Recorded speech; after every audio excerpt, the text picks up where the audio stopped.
Hey,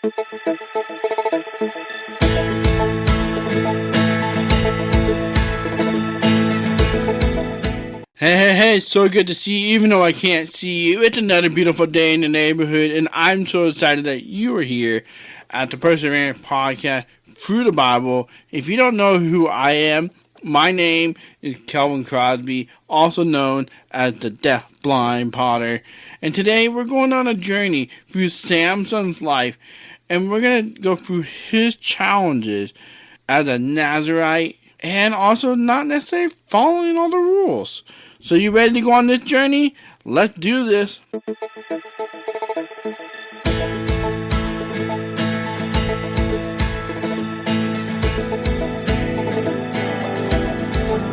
Persevering is what can allow you to overcome. But you have to find joy in the pain that you live with. It's not going to be easy, but the reward and the character that you will build in persevering through your challenges will be so rewarding. It will give you so much hope. Are you ready to persevere through your challenges? Let's do this.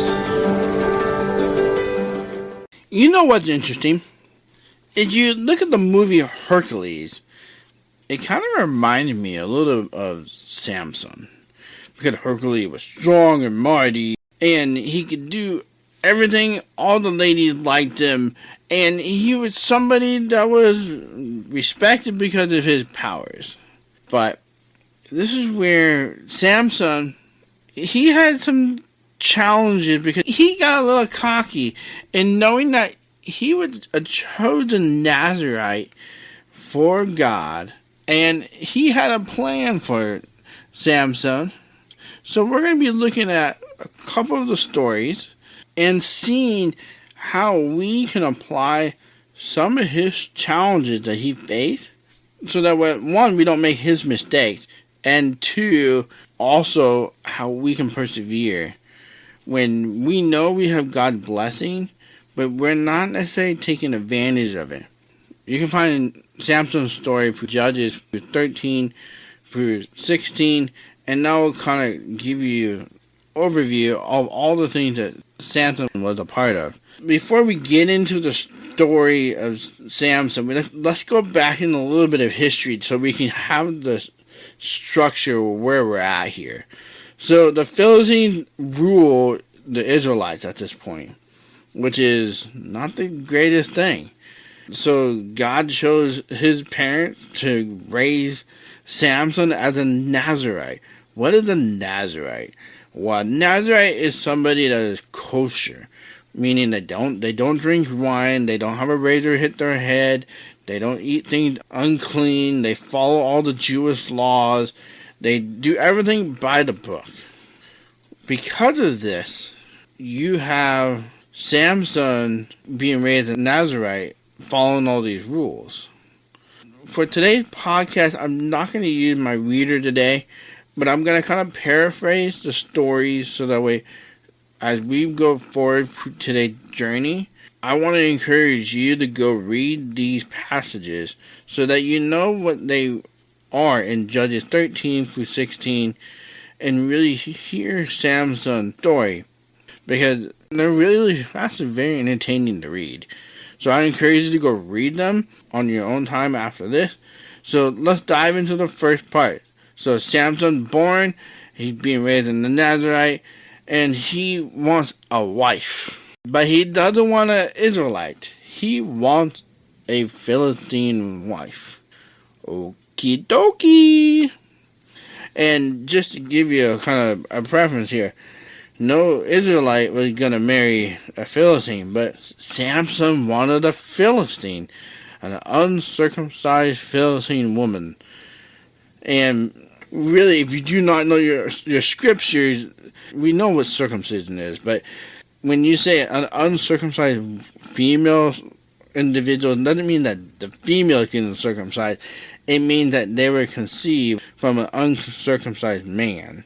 So that's what I'm meaning by that.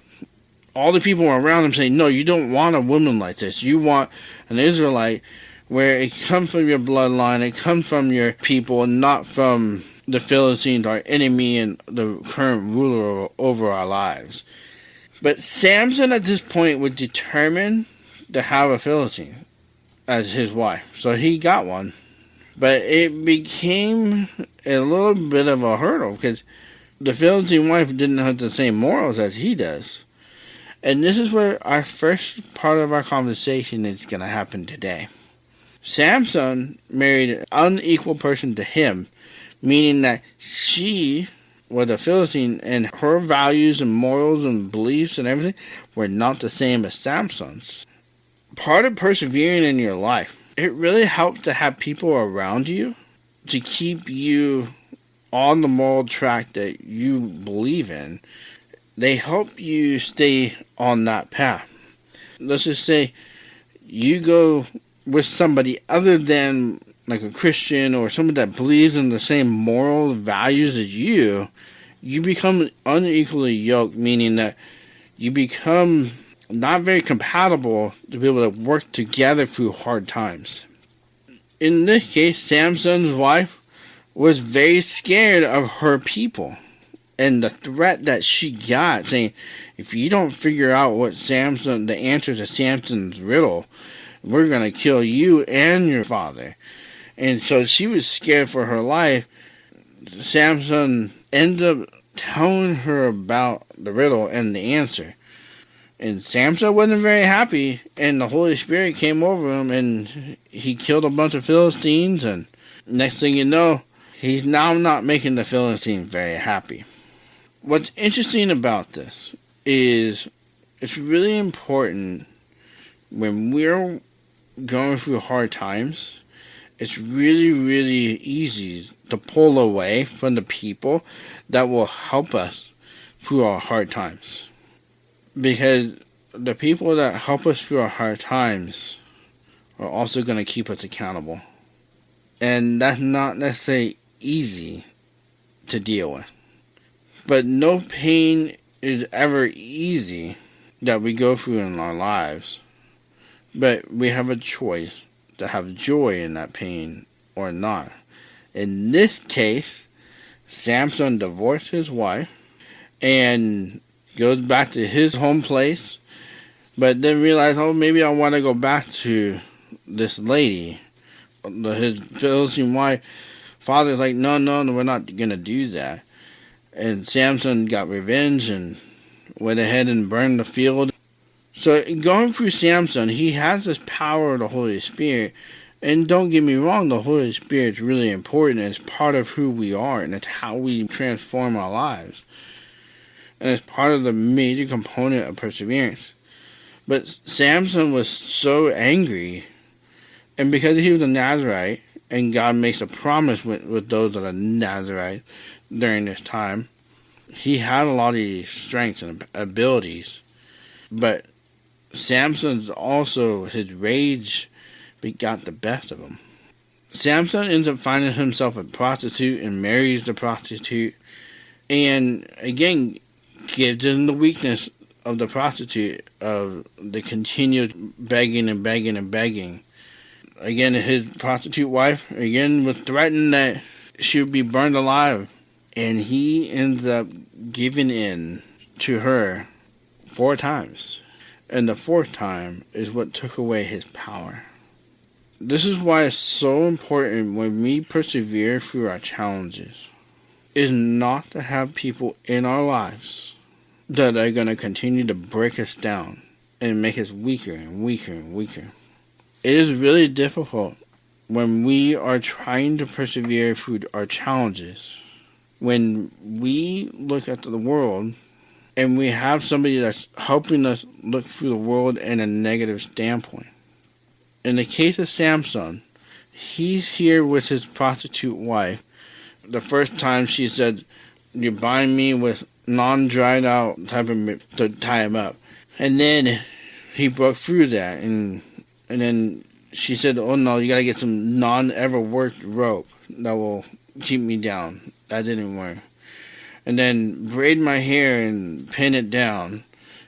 that didn't work. And then when he said, "Oh, you gotta shave my head," then that's when the Holy Spirit left him.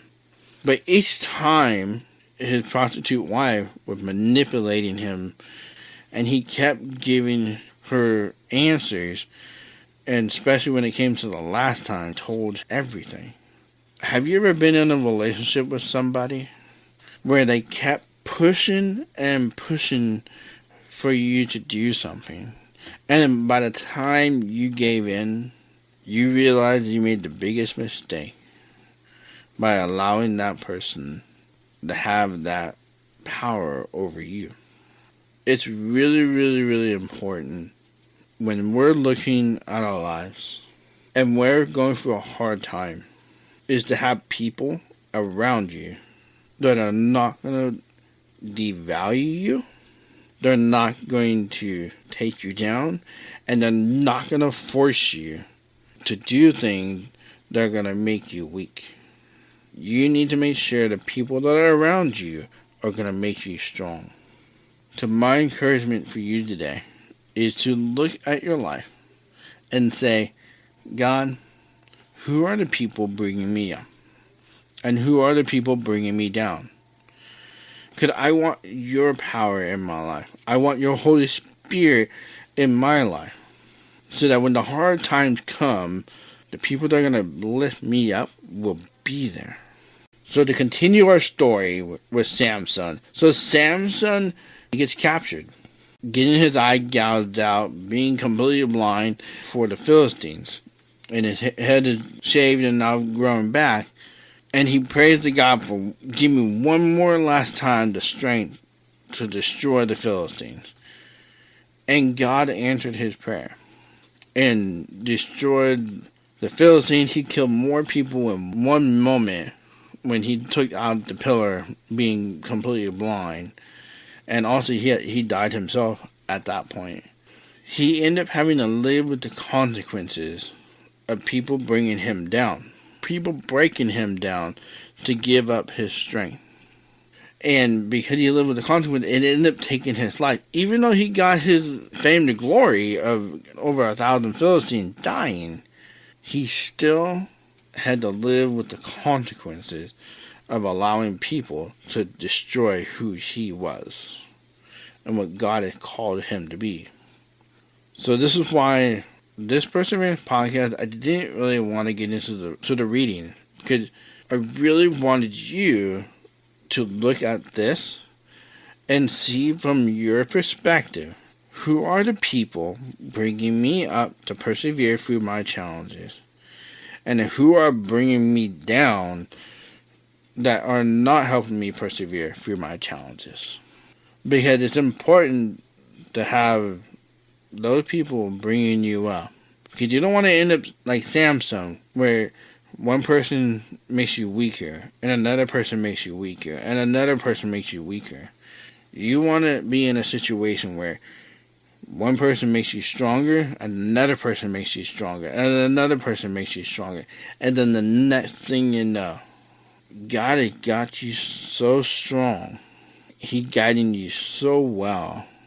And you're able to keep going forward no matter what the challenge is in your life. That wraps up the Perseverance Through the Bible with me. So I want to thank you so much for being here. And I'll see you in 2 weeks. You go have a good one and go live beyond your challenges. Now you're ready to persevere through your challenges today. Thank you for joining me on the Perseverance Podcast. If you'd like to get a hold of me, you can email me at kelvin@perseverancepodcast.com. You can also follow me on TikTok, Facebook, Instagram, and YouTube at Deafblind Potter. If you'd like to buy some merch or some Deafblind Potter pieces, you can go to deafblindpotter.com.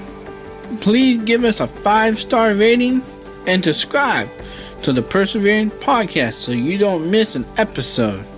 That way, you and I can continue living beyond our challenges and persevering through them too.